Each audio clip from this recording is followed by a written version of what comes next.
Nicole dans quelques instants et on verra un petit peu plus tard, Brahim, les compositions d'équipe pour comprendre que du côté de l'Algérie, on a aligné l'équipe type pour affronter les Colombiens. C'est celle, presque à 100%, qui avait affronté le Sénégal en finale de la CAN 2019. On commence avec les et notamment celui de la Colombie.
Les applaudissements des supporters ici au Stade Pierre-Mauroy et c'est tout un stade, toute une communauté qui va maintenant communier avec l'équipe d'Algérie pour l'hymne.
Ah, vous aviez envie de descendre, hein, mon cher Smaïl. Ça laisse des traces, ce genre d'hymne. Hein. Quelle ambiance, quel honneur aussi. C'est toute une grande partie de supporters qui attendaient depuis pas mal de temps le retour de l'équipe d'Algérie en France. La dernière rencontre de l'Algérie en France, c'était du côté du stade Robert Diochon de Rouen. C'était en J'y avais assisté, ouais, en oui, 2008, un partout à Rouen, contre le Mali. Les Algériens et les Maliens. C'était à Rouen, Brahim, il y a 11 ans. Beaucoup d'attentes maintenant sur l'aspect sportif, parce que c'est là qu'on va se concentrer après. Ils diront que c'est normal parce qu'il est algérien. Tofik Pakloufi, médaille d'argent au dernier championnat du monde, champion olympique en 2012 à Londres du 1500 mètres, grand nom du sport algérien.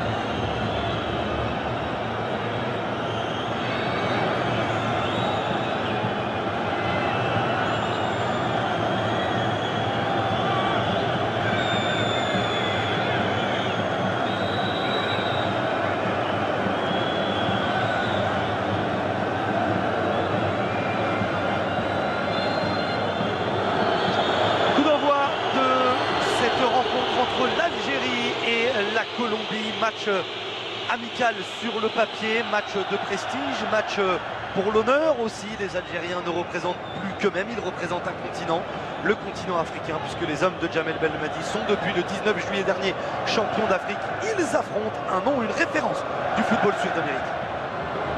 Et la première balle pour les partenaires de Cuadrado, qui sera certainement l'atout fort de Carlos Queiroz dans un 4-4-2. On avait quelques petits doutes, Brahim. On parle de 4-4-2 pour l'instant, 4-1-4-1 peut-être en position défensive pour les Cafeteros. Du monde dans la surface de réparation algérienne. Des Colombiens notamment. On est allé très haut, c'est sauvé, il était resté au premier poteau. Youssef Attal. Ouais, il faut mettre de la conviction, de la décret dans les duels, même s'il y a un Algérien qui est resté au sol. C'est Oscar Murillo qui a pris le meilleur, qui a pris le dessus. Un petit peu de mal à revenir. Rami Ben Sebaini. Le dos de Mendy, on a vu Mendy reculer un petit peu et faire signe à Ben Sebaini de venir fermer l'axe. Mais normalement, c'est pas son travail. Son travail, c'est d'aller suppléer son latéral. Et ce qui aurait peut-être évité, même si on le voit, il n'y a pas une grosse faute, à Attal de revenir avec un peu de retard. Tout à l'heure, le premier coup de pied arrêté.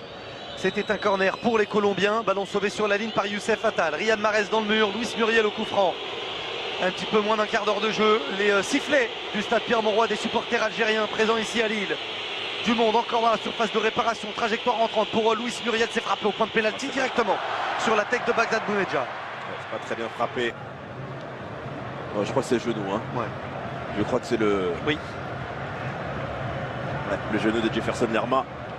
Dans la précipitation, il y avait vu peut-être un mouvement de main pour les Algériens, mais ça n'a pas été sifflé.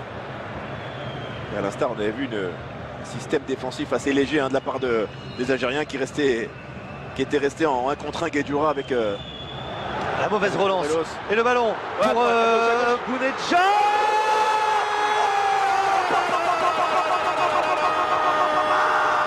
La première frappe algérienne fait bouche. La lucarne d'Ospina trouvée par Bagdad Bounedjah. Quel but! Quel but! Quelle frappe enveloppée! Il y avait peut-être un 2 contre 1 joué, peut-être un décalage, peu à gauche, peut-être un décalage à droite. Lui, comme en finale de la Coupe d'Afrique des Nations, a choisi la solution individuelle et il permet à l'Algérie d'ouvrir le score. Il permet à l'Algérie, dans une ambiance de folie, de transcender le stade Pierre-Mauroy. Ouais, comme pouvait dire mon cher Smaïl, nos collègues colombiens, un golazo de la part de Bounedjah qui s'est effectivement servi de l'appel de ses partenaires pour prendre l'initiative. Le très bel extérieur du pied de Mahrez. Le contrôle et l'enchaînement est parfait, l'équilibre est parfait pour Bagdad Bounedjah qui vient faire frémir de plaisir tout un suite.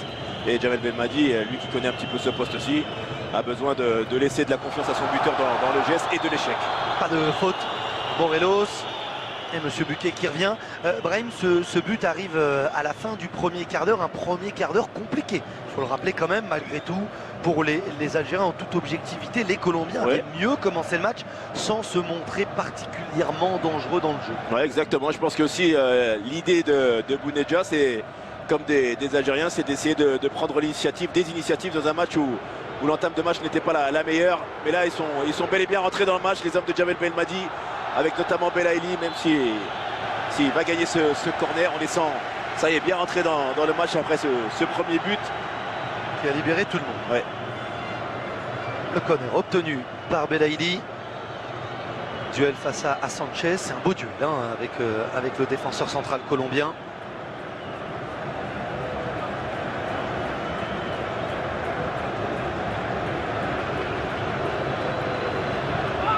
C'est joué à deux rapidement. Benasser sur son pied gauche en retrait. Belaïli, le crochet, non. Belaïli, Benasser, Mahrez, c'est dévié. Deux frappes algériennes, deux frappes cadrées, deux buts. Bounedjah il y a quelques minutes. Riyad Mahrez maintenant. L'Algérie fait le break.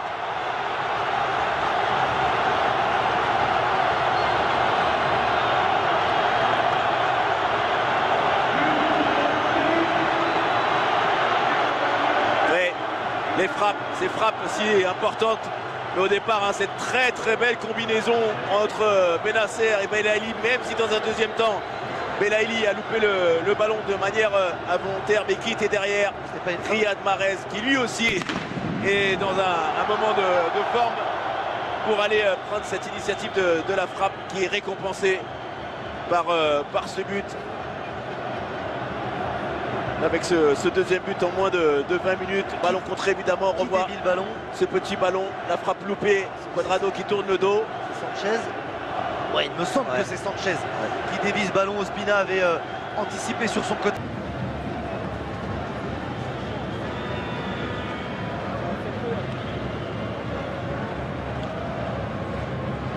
Le maillot tiré. Il est passé, Il est passé. Riyad Mahrez encore. Toujours. Mahrez, il adore cette position pour envelopper le ballon.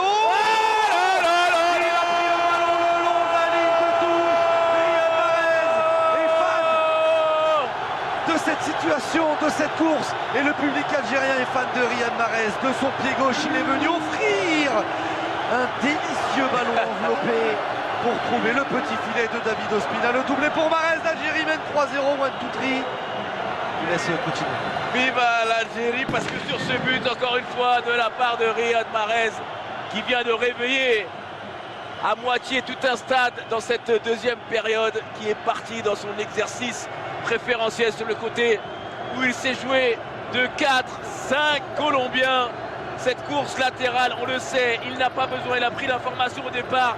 Il ne regarde absolument pas le but d'Ospina parce qu'il sait qu'à un moment donné, avec un dernier appui, il va ouvrir son pied gauche. Et ça a été ce cas. Vous voyez, il ne prend pas l'information. Il sait dès le départ où est le but. Et c'est imparable. Et c'est un 3e but pour les Algériens. La lucarne du bas, trouvée par Riyad Mahrez.